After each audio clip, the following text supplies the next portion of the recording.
I am always intrigued by the pull of simulation games. I think if you are an elder millennial like myself, it started with The Sims and blossomed from there.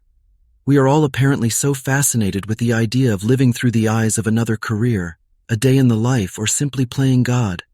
There have been a ton of cooking games, from Cooking Mama to Overcooked.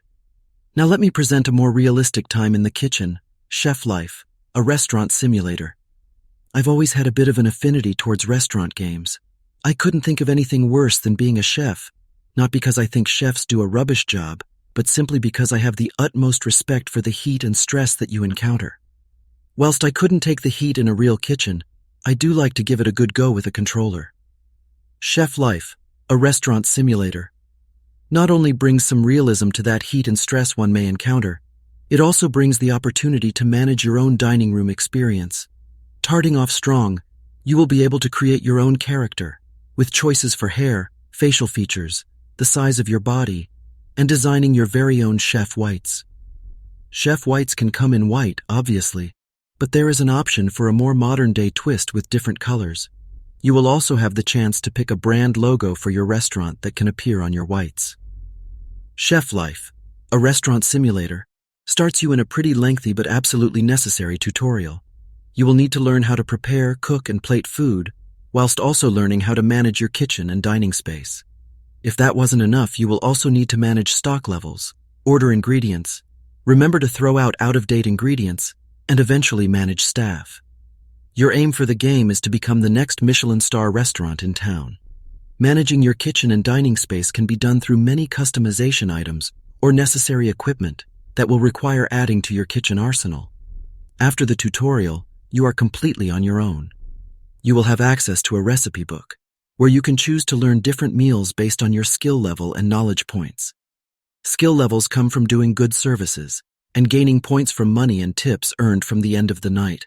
Knowledge points are gathered by serving dishes, and cooking new dishes can be used to unlock new recipes to learn.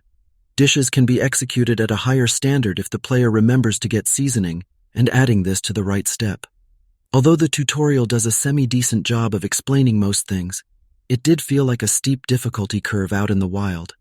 There are no reminders to flip the steak, season in the right place, and stir your just that would be very helpful to know along the way. This is similar to when a parent says, "I'll tell you once and I won't tell you again." I am many hours in, and many dishes in, and I still don't understand how to cook a steak to a customer's liking because I accidentally skipped it. And there is nothing to remind me, not even in the recipe book. This feels like an odd decision to make, because there is simply so much to remember that the absence of details like this from the recipe book seems a bit odd. In some dishes, saucepans and woks may need to be hot first before adding ingredients, and there are tiny pictures in the corner of your screen to remind you of this. But there are also symbols hours in I still can't decipher the meaning of. In Chef Life, a restaurant simulator, players must make any dish at least once before placing this on the menu. There are so many different types of dishes, from gastro, fine dining, bistro. The list goes on. The opportunity to tailor your type of restaurant is up to you. Your earned money will be down to a better execution of the dish. From memory, you make a pretty simple dish to start, and I'm pretty sure this was a simple steak and chips. Your kitchen is well kitted out to begin with, starting you off with everything you need until you are ready to level up. The details of each dish will take many steps to come together. For example, the meat is not already cut, and therefore this will require you taking the beef joint out of the fridge, carrying it over to the correct prep area, playing butcher, and then moving on to veg. Back to the fridge you go whilst collecting the right ingredients, cutting shallots, cutting potatoes, frying potatoes, etc. I make this sound like every other chef or restaurant game for now.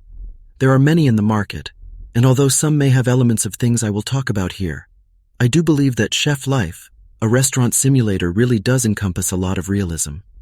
Although you are not graded on how well you may chop something, or how long you blend ingredients, as these are usually a simple swipe of your analog stick, you are very much tested upon the cooking components.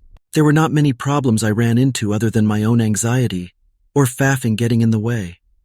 I did encounter a problem with the blender that consistently said I had no space to put anything into it, despite having very little in my inventory, and the blender not showing any ingredients to place in the blender.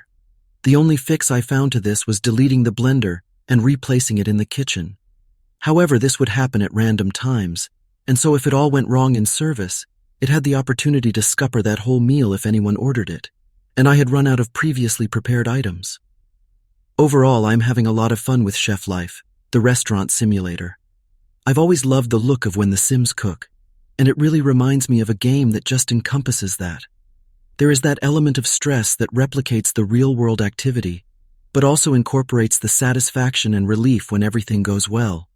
The game remains constantly interesting with challenges and staff requests on the side of the main story, and an assortment of design options to show off individual creativity both in and out of the kitchen. Chef Life, a restaurant simulator, will even go as far as making sure you put any already cooked items under a warmer.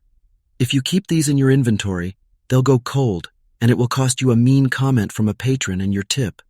Your recipe book is always available if you walk over to it, and there are prompts in the corner, but they're not always the most helpful in remembering absolutely everything. Something that Chef Life, a restaurant simulator, truly captures is the stress that bubbles along in a kitchen. If you're looking for a cozy cooking game, this is not it. I truly related to that feeling where you can cook something once, and it happens extremely slowly, and then the more you cook it, the more you're very bish bash bosh. Let's get this show on the road. It took many days not to get my first few dishes changed on the menu, because I was just getting used to all the elements I had to remember. This almost feels like a job itself, with you, the player, needing to remember your next move. When cooking a dish enough, you will have the opportunity to upgrade it, and this usually consists of a deeper range of ingredients to use, or a different method of preparation. At times I felt like I had just finally got the hang of a dish, and would delay the upgrade just so I had a good balance of skill level on my menu that I could handle a service. Once your restaurant finally opens, you will have the opportunity to add and remove dishes from the menu, as well as prep food for your evening service. Like most chefs working in restaurants, you will get time to prep.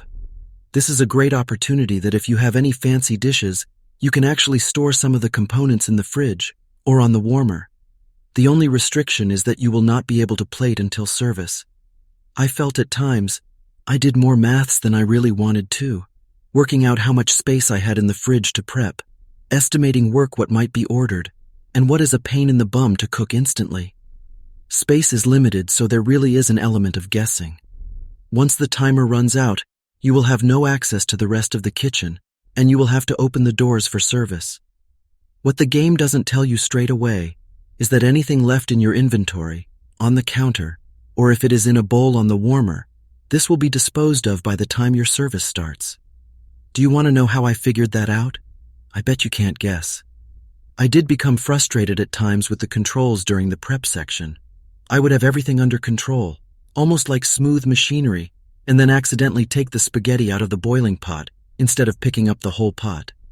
This may seem minor, but this now means whatever I just did has been wasted. Pots can go under the warmer. Ingredients in a bowl cannot. I also had a moment where I had ordered the wrong amount of stock. I spent a lot of time trying to fix it. And just like in real life, there is no reset button. You cannot just restart the day. Suck it up, Buttercup, and get prepping. I've said before that this game weirdly makes you feel a certain kind of anxiety. This is a game that takes concentration. Repetitive cooking is key. Some steps are really intricate and will only become easier with practice. However, if you don't like that kind of anxiety, or you just want to play around with food and service dishes, and this game sounds fun but you're not here for the challenge, there are options to turn off failing dishes, to turn down the amount of customers coming into service, and also have customers be able to wait an unlimited amount of time and always be happy. As I am much further into the game now, my personal menu choices are chosen by how much of a pain in the bum is that to cook. So to be able to fully explore the menu and the cooking and not feel pressured with time, this may be something I continue to the game in, as this game is a lot of fun. Occasionally random events will happen, like a rat infestation or a problem with stock, and players can make decisions which will impact their responsibility for the well-being of their staff. Staff can become tired of doing the same job, so it is important to balance and manage staff needs. Eventually, staff can become your line cooks and help you prep food and service. This is a bit arduous at first to get them to a level where they can actually do something pretty helpful, as opposed to just cutting balls of mozzarella. I resorted to giving them a job no matter if it was needed or not, just to be able to level up. It becomes extremely handy once they become a suitable level to help you with certain dish components that you don't have to faff with, making the game more enjoyable. Don't forget to like, comment, and subscribe. It's always good for supporting our channel.